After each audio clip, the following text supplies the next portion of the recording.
Dialogue ठीक चले यार।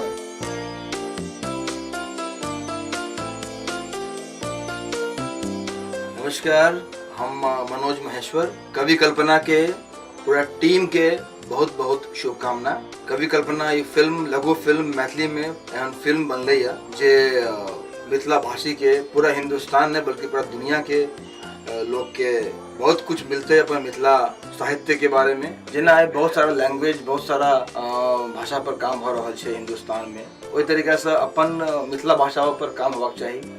और एक बहुत बड़ा प्रयास है कवि कल्पना और विकास झा जी जो फिल्म के डायरेक्टर छथि। फिल्म के लिए बहुत मेहनत कलखिन।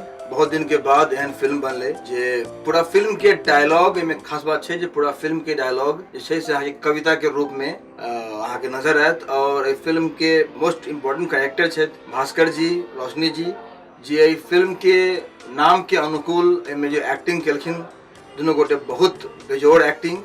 अहाँ सब देखियो, फिल्म के सपोर्ट करियो। एहि तरह फिल्म, एहि तरह काम और लऽ कऽ हम सब आबि रहल छी अपन मैथिली आ मिथिला के भाषा के बढ़ावा देवा के लेल। बढ़िया बढ़िया फिल्म, बढ़िया बढ़िया काज जब तक नहीं होते आगे नहीं बढ़ते। एहि लऽ कऽ अहाँ और सब आग्रह छै, प्रार्थना छै जे अहाँ सब एहि फिल्म के आगा बढ़ैयो। धन्यवाद। नहीं बम्बई तक गाम पर आंदोलन चलते रह के चाही मिथिला आ मैथिली के नाम पर।